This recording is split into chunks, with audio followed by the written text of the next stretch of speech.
365 kunga 365 hikoya kitobidan.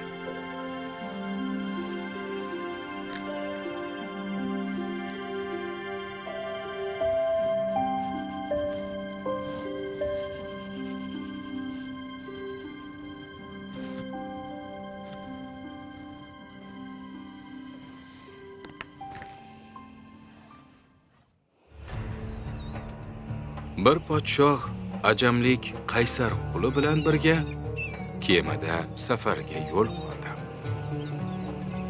Qul umrida dengizni ko'rmagan va kemada safar qilish mashaqqatini chekmagan edi. U kemaga minishi bilanoq vahimaga tushdi. Butun vujudiga qaltiroq turib, faryod urib yig'lay boshladi. Kemadagilar qanchalik iltifot ko'rsatib, tasalli bermasinlar, baribir uni ovutishga ojiz qoldilar. Qulning bu ahvolini ko'rib, podshohning kayfi buzildi. Biroq uni tinchitish uchun hech qanday chora topib bo'lmadi.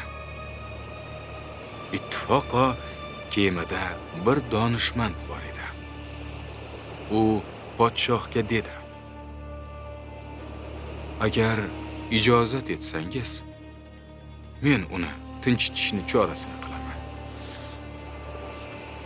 "Basharti shu qo'lingdan kelsa, bizga nihoyatda zo'r lutfu marhamat etgan bo'lasan", dedi podshoh. Donishmand qulni dengizga tashlab yuborishni buyurdi.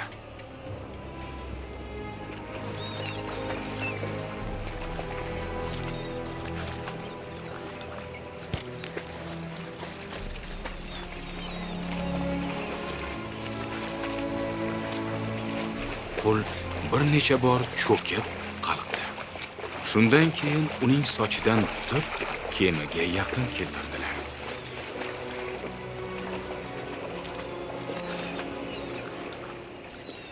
Qul ikki qo'li bilan kema sukoniga yopishib, jon holatda kemaga chiqdi-yu, miq etmay kemaning bir burchida o'tirdi. Podshoh bu holdan taajjubda qolib, donishmanddan so'radi: "Bunda qanday hikmat bor?" Donishmand javob berdi: "Bu odam dengizda g'arq bo'lish mashaqqatini boshidan kechirmagani sababli kemadagi tinchlik va salomatlikning qadrini bilmadi. Musibatga giriftor bo'lmagan odam tinchlik va salomatlikning qadriga yetmaydi.